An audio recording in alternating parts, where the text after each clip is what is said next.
In the previous session of hexoses and pentoses derivatives, we have discussed what are derivatives, and also we have discussed about some of the derivatives like phosphorus sugars and amino sugars. In this session, so we'll be discussing about remaining derivatives. The objectives of this session are, at the end of the session, the learner shall be able to describe what are deoxy sugars and what are sugar acids and what are sugar alcohols. First, I would like to take up the deoxy sugars. Okay, deoxy sugars. Let me draw pentose sugar. Pentose sugar. Okay, this is pentose sugar. Okay.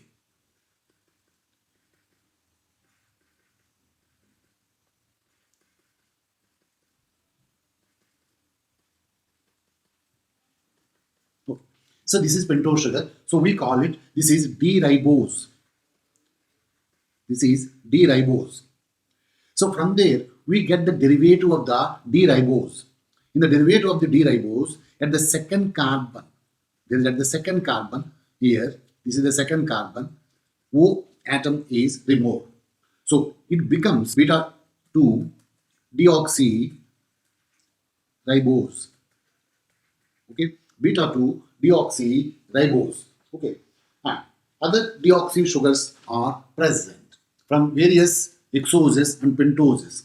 Suppose from the galactose, so there is L-fucose, and it is a part of glycoprotein. As you know, the glycoprotein are part of ABO, okay, blood groups, blood group antigens, ABO, blood group antigens. Okay, these glycoproteins. Okay, then also it is a part of glycolipids. Okay, then so if we take another exo sugar, that is mannose. From the mannose, there is a formation of L-rhamnose. It is a part of plant polysaccharide.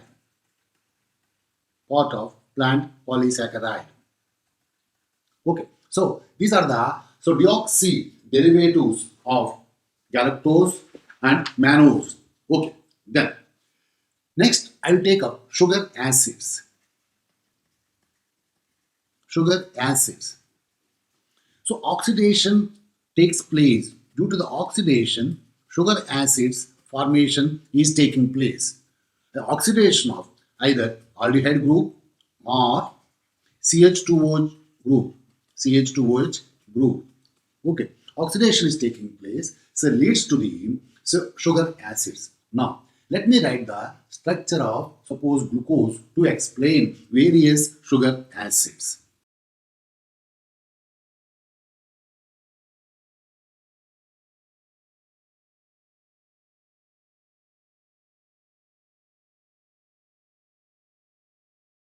These three glucose molecules I have written A, B and C. So this is the carbon 1, this is the carbon 6. Okay, carbon 1 and carbon 6. Okay, then in the first case, so there is oxidation of, in the first case, the oxidation of this aldehyde group is taking place. Okay, so in that condition, this we call it, okay, carboxyl group, leads to formation of carboxyl group. This is, we call it gluconic acid. Okay, the second one. Let us go to the second one. In the second one, okay, what changes which are going to take place? So, okay, let us see here. This is the sixth carbon. In the sixth carbon, so there are,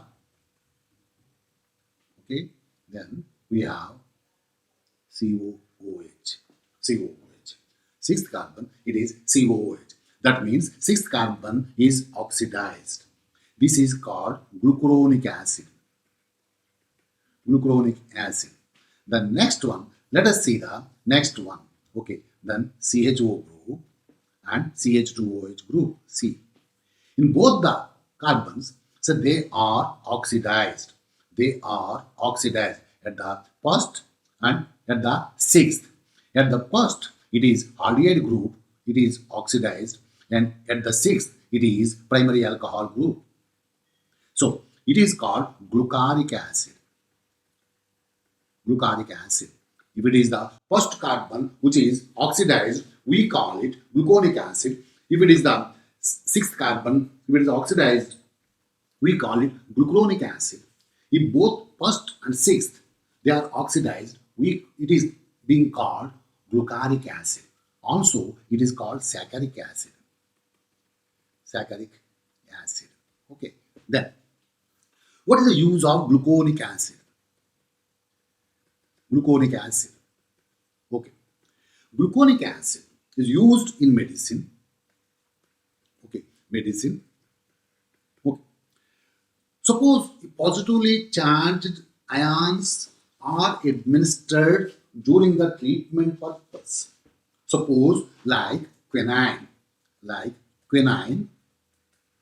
or calcium 2 plus positively charged ions, the solution containing the positively charged ions, quinine or calcium, is administered to counter these positive charges, to counter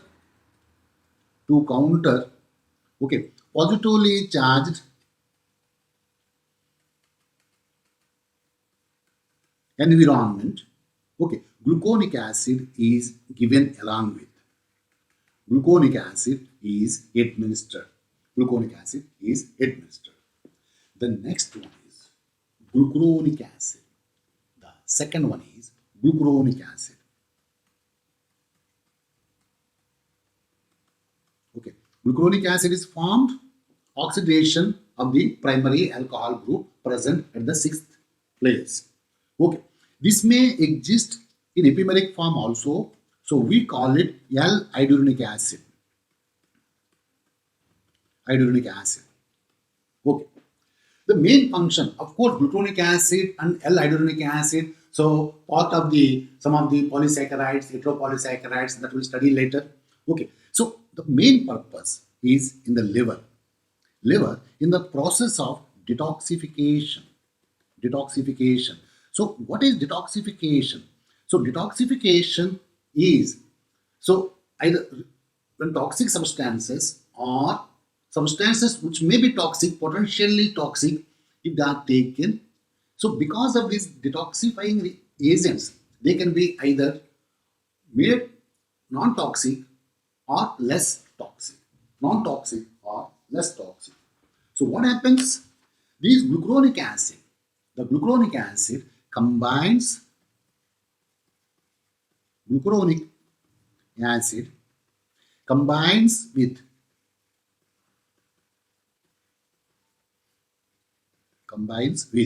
okay, then steroids.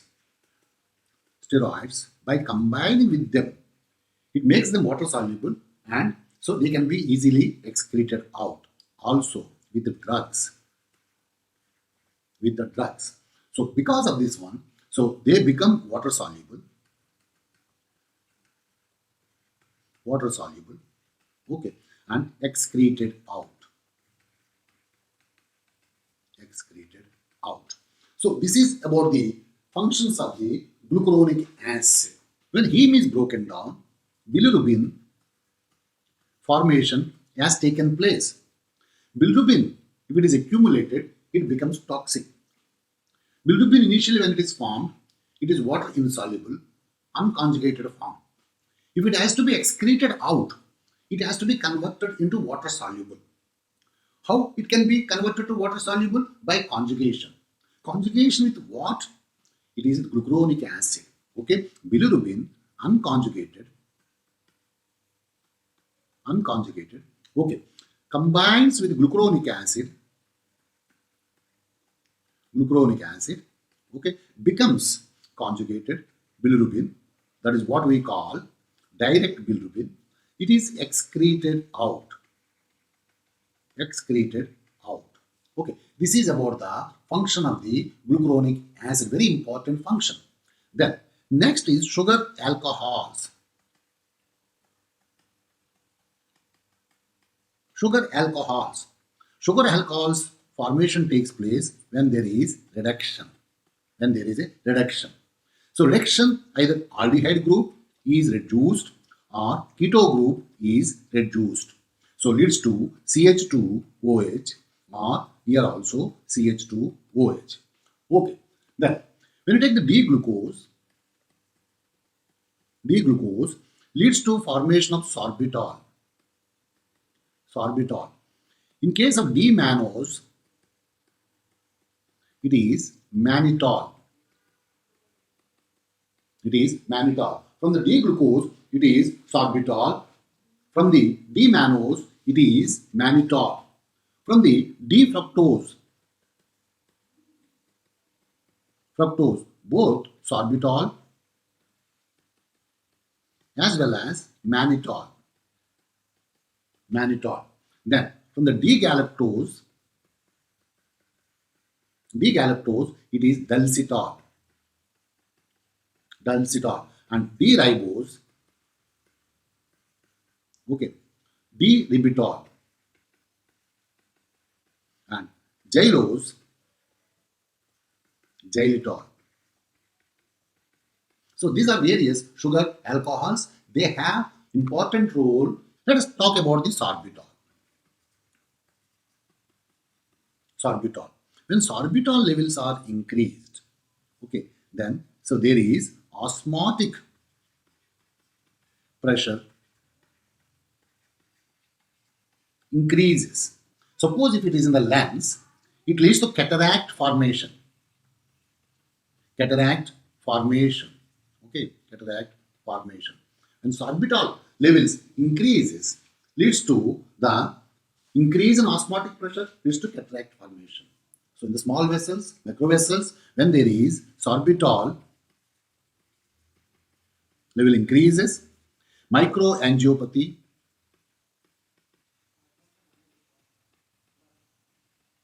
okay, so that leads to the neuropathy and nephropathy.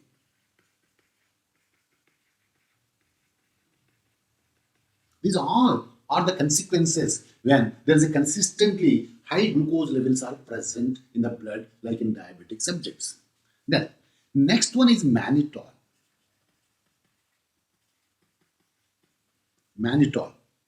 So mannitol formed from the mannose. It is naturally occurring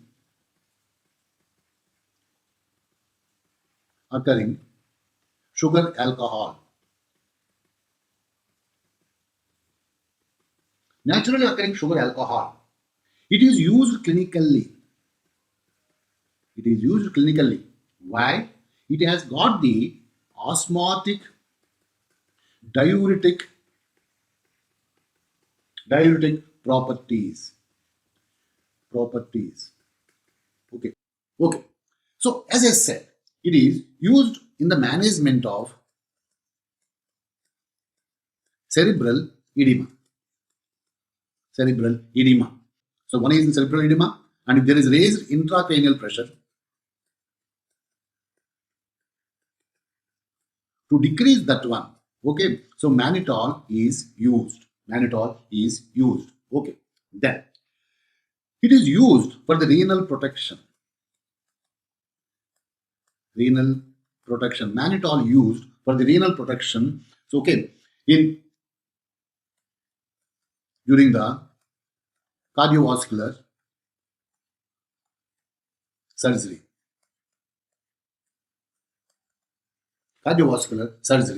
and also during renal transplantation.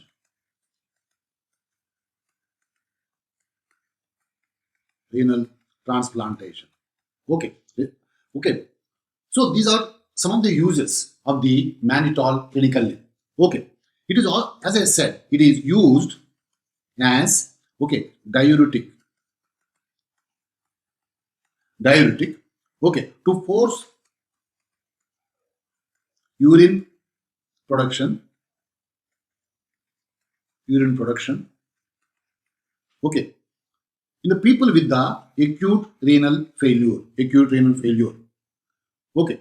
So these are the various functions of the mannitol. It is widely used clinically. Let me summarize. In this session, we have discussed about derivatives of hexose and pentoses. The objectives of the session were: the learner shall be able to describe deoxy sugars, sugar acids, sugar alcohols. Okay. First, we took up the deoxy sugars. So we explained and how the deoxy sugar formation is taking place from the ribose to deoxyribose. Deoxyribose is part of DNA. From the galactose, so there is a formation of L-fucose. It is a part of glycoprotein. Glycoproteins are part of ABO, blood group antigens, and also glycolipids.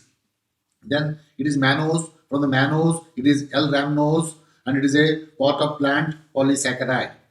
Then next we took up sugar acids, and sugar acids are formed due to the oxidation, either aldehyde group or primary alcohol group. Okay. Then so there are three types of sugar acids are there. If the first carbon is oxidized into carboxyl group, that becomes gluconic acid. If it is sixth carbon, that becomes the gluconic acid. If the first and sixth carbon, so that becomes the gluconic acid, which is also known as saccharic acid. Gluconic acid medicinally useful when the administration of quinine or calcium ion containing solutions having the positive charge. To counter the charge, so gluconic acid is administered along with it. Okay, gluconic acid or L-iduronic acid. The next acid. Okay, the epimer is L-iduronic acid. Its importance is being part of the heteropolysaccharides, and also it has got the function in the detoxification reactions, especially in the liver. Gluconic acid combines with steroids and drugs, make them water soluble, and so that it facilitates them to be excreted out. Heme catabolized into bilirubin, which is in unconjugated form. It is not water soluble. To make it water soluble, gluconic acid reacts with it, leads to conjugated bilirubin, that is direct bilirubin, then it is excreted out.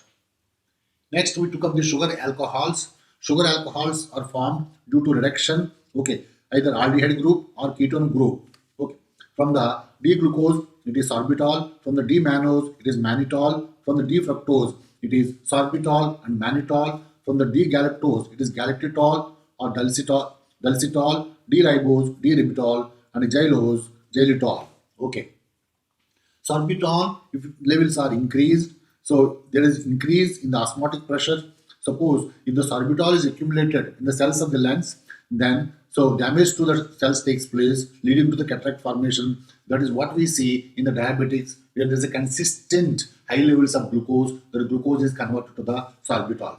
Okay, sorbitol also accumulation may lead to the microangiopathy, ultimately leading to the neuropathy and nephropathy. These are the consequences often seen in the diabetics. Okay, the next one is the mannitol from the mannose. It is naturally occurring sugar alcohol. Okay, it is useful clinically because of its osmotic diuretic properties. It is administered in case of cerebral edema and also when there is increase in the intracranial pressure. Also, it is useful in the protection of the kidneys in cardiovascular surgery and during renal transplantation. Okay. It is also used as diuretic to force urine, production in acute renal failure subjects. So these are various aspects about the deoxy sugars, sugar acids, and sugar alcohols. In the next session, we will take up the various aspects related to glycosides. Okay, thank you very much.